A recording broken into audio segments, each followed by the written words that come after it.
नमस्कार मित्रांनो, आज आपण पुन्हा एकदा आदरणीय पंतप्रधान नरेंद्र मोदीजी यांच्या 8 वर्षाचा जो कालखंड आहे, त्या 8 वर्षाच्या कालखंडामध्ये गोरगरीब लोकांसाठी जे कामं झालेली आहेत आणि त्याच्या माध्यमातून लोकांचं जीवन सुखकारक झालेलं आहे, अशा वेगवेगळ्या योजनांच्या माध्यमातून जी कामं झालेली आहेत त्यांची माहिती आपण आज घेणार आहोत. मागच्या जवळजवळ 3 ते 4 जे भाग आहेत आपण त्याच्यामध्ये आपण संपूर्ण माहिती दिलेली आहे. थोडीशी माहिती राहिली ती आपण आजच्या भागात घेणार आहोत. भारत हा आज विकसित होतोय. जनसामान्य लोकांच्या मनातील केंद्र सरकार आणि त्या केंद्र सरकारच्या माध्यमातून जनसामान्याची कामं होत आहेत आणि त्याचा पुरावा म्हणजे आज आपले आदरणीय पंतप्रधान नरेंद्र मोदीजी आज विश्वविख्यात आहेत. आज जागतिक दर्जाचे व्यक्तिमत्व म्हणून त्यांच्याकडे बघितलं जातं. संपूर्ण जग आज त्यांच्या कामाचं कौतुक करते. अक्षरशः नरेंद्र मोदी या नावाने अख्ख्या जगावरती एक प्रभाव टाकलेला आहे आणि तो प्रभाव जो पडला आहे त्याचं कारण आहे त्यांनी सर्वसामान्य लोकांसाठी केलेलं काम. ज्या योजनांच्या माध्यमातून लोकांसाठी कामं झाली त्या योजना आज लोकांसाठी, ज्या लोकांच्या भल्यासाठी, लोकांच्या जीवनमान सुधारण्यासाठी त्या योजनांचा उपयोग झालेला आहे. त्या योजनांची आपण थोडीशी माहिती घेऊया. हिंदीमध्ये ही माहिती आपणास मी देत आहे. भारत को आत्मनिर्भर बनाने के लिए सकारात्मक स्वदेशीकरण की शुरुआत भारत सरकार ने की. अगस्त 2020 में 101 वस्तुओं की पहली सकारात्मक स्वदेशीकरण की सूची जारी की गई. अगस्त 2021 में 108 वस्तुओं की दूसरी सकारात्मक स्वदेशीकरण सूची जारी की गई. अप्रैल 2022 में 101 वस्तुओं की तीसरी सकारात्मक स्वदेशीकरण की सूची जारी की गई. इन सूचियों में 320 वस्तुएं केवल घरेलू स्तर पर ही खरीदी जाएगी. देश आत्मनिर्भर हो रहा है.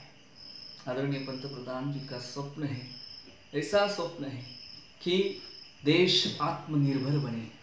किसी देश के ऊपर हमें डिपेंड नहीं रहना है. हम स्वावलंबी बनेंगे, आत्मनिर्भर बनेंगे और जो देश आत्मनिर्भर होता है वो पूरे वर्ल्ड पे राज कर सकता है. राज मतलब हुकुमशाह नहीं बनना है, लेकिन प्रेम से पूरे वर्ल्ड को जीत सकता है. देखो, तो 8 साल जो सुशासन के थे उसमें और एक बहुत बड़ी बात है. जिस देश की सीमा सुरक्षित होती है वो देश सुरक्षित रहता है और प्रगति करता है. भारत देश की सीमा बॉर्डर पर मजबूत इंफ्रास्ट्रक्चर को भारत सरकार ने बढ़ावा दिया है. बॉर्डर पर सड़क निर्माण 2008 से 14 तक 3600 किलोमीटर हुआ था, जो 2014 से 2021 के बीच 6763 किलोमीटर हुआ है. तो बहुत बढ़िया काम आज बॉर्डर पे हो रहा है.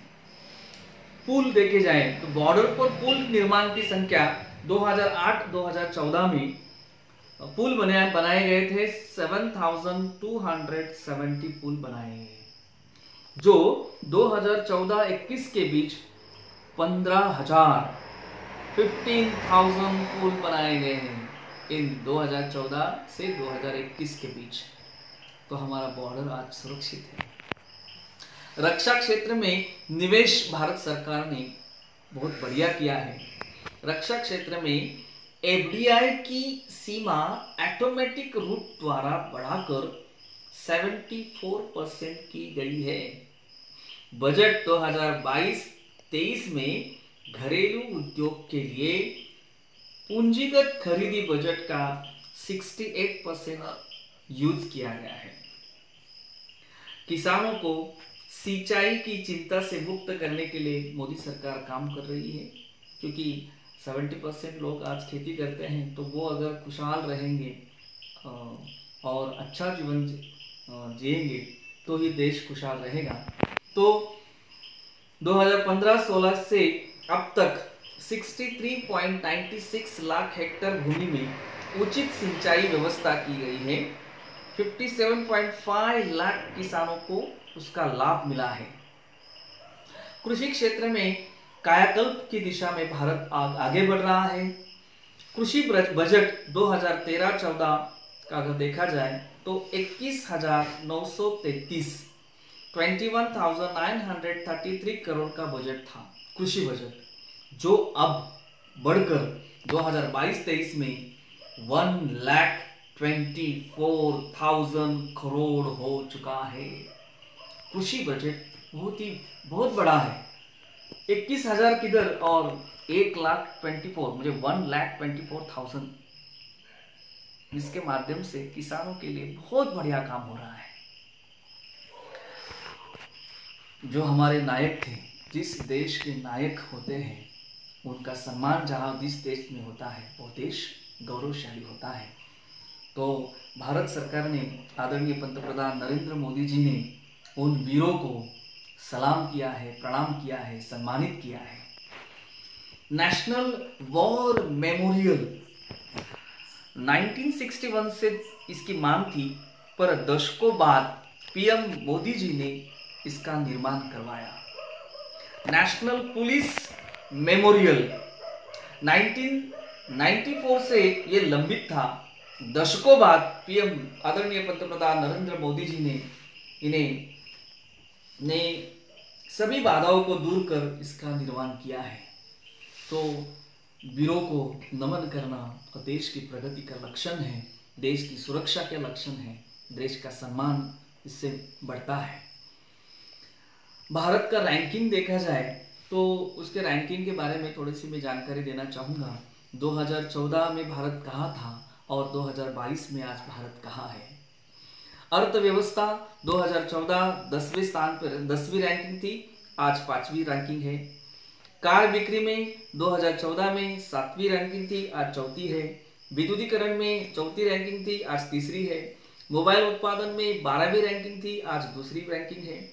स्टील उत्पादन में विश्व में देखा जाए तो 4थे रैंकिंग पे देश था, आज 2रे पायदान पे है। क्लाइमेट चेंज में 31वीं रैंकिंग में अपना देश था, जो आज 10वीं रैंकिंग पे है। ये देश के लिए बहुत अच्छी बात है। जीआई इंडेक्स में 83वीं रैंकिंग में देश था अपना, जो आज 46 रैंकिंग में है। तो इस प्रकार भारत की प्रगति पूरे वर्ल्ड में देखी जा सकती है। बहुत बढ़िया काम आज पूरे वर्ल्ड में देखा जाए तो भारत बहुत बढ़िया काम कर रहा है। भारत की प्रगति आदरणीय पंतप्रधान नरेंद्र मोदी जी के माध्यम से बहुत ही बढ़िया हो रही है। ईज ऑफ डूइंग बिजनेस के स्थान में अगर देखा जाए तो 2014 से पहले 122वें स्थान पर था भारत। 2014 के बाद जो अब 63वें स्थान पर हम है आज। 122 स्थान से छलांग लगा के हम अभी कितने 63वें स्थान पे आज हम है। कृषि निर्यात अगर देखा जाए तो 2006 से 2014 तक $191.6 बिलियन कृषि निर्यात हुआ था। अब 2014 से जब से आदरणीय पंतप्रधान नरेंद्र मोदी जी पंतप्रधान बने हैं, तब से 2014 से 2022 तक ये कृषि निर्यात बढ़कर $297.4 बिलियन हो चुका है। बहुत ही बढ़िया कृषि निर्यात में हमने काम किया है। 2014 के बाद से देश की विरासत और संस्कृति के रक्षण के लिए कई महत्वपूर्ण कदम उठाए गए हैं। देश की समृद्धि सभ्यता पर गर्व करने वाली मोदी सरकार हमारी सांस्कृतिक विरासत को उचित पहचान दिलाने के लिए जी जान से जुटी है। 2014 के बाद से देश की विरासत और संस्कृति का संरक्षण के लिए कई महत्वपूर्ण कदम उठाए गए हैं। ऐतिहासिक स्थलों को दिया जा रहा है भव्य स्वरूप। उदाहरण, श्री राम जन्मभूमि अयोध्या में भव्य राम मंदिर निर्माण हो रहा है। श्री सोमनाथ मंदिर का भव्य नवीनीकरण हो रहा है। आपदा के बाद केदारनाथ धाम आज भव्य दिव्य रूप में उभरा है, बनाया गया है। तो इस प्रकार देश में बहुत बढ़िया काम आदरणीय पंतप्रधान नरेंद्र मोदी जी के माध्यम से हो रहा है। देश के महानायकों को प्रधानमंत्री मोदी जी ने एक सच्ची श्रद्धांजलि दी है। महानायकों का नायक जो होते हैं ना, वो हमारे लिए आदर्श होते हैं। आने वाली युवा पीढ़ी के लिए वो आदर्श होते हैं, जिनके माध्यम से युवा उनकी तरह अगर बनने की कोशिश करेगा तो देश जग में, विश्व में एक नंबर का हो जाएगा। तो उस देश को प्रगति पथ पर लाने के लिए, देशभक्त निर्माण करने के लिए उस वीरों का, उन महानायकों का सम्मान होना बहुत जरूरी है। तो आदरणीय पंतप्रधान जी ने वो काम किया है। स्टैच्यू ऑफ यूनिटी के रूप में लौह पुरुष सरदार पटेल जी की 600 फीट ऊंची प्रतिमा का अनावरण आदरणीय पंतप्रधान नरेंद्र मोदी जी के कर कमलों से हुआ है। बाबा साहेब अम्बेडकर के जीवन से जुड़े प्रमुख स्थलों का पंत तीर्थ के रूप में विकास हुआ है। इंडिया गेट पर नेताजी सुभाष चंद्र बोस जी की प्रतिमा स्थापित करने का निर्णय भी आदरणीय पंतप्रधान नरेंद्र मोदी जी ने लिया है। धार्मिक स्थलों को श्रद्धालुओं के लिए बनाया जा रहा है सुगम, कि ज़्यादा से ज़्यादा लोग अपनी श्रद्धा और भक्ति जिसे अर्पण करना चाहते हैं, वहाँ उस स्थलों तक वो जाने के लिए उनको सुगम हो। इसीलिए भव्य काशी विश्वनाथ धाम तीर्थ क्षेत्र का निर्माण पूरा हुआ है। बाबा डेरा नानक से अंतरराष्ट्रीय सीमा तक सभी आधुनिक सुविधाओं के साथ करतारपुर साहिब कॉरिडोर का निर्माण हो चुका है।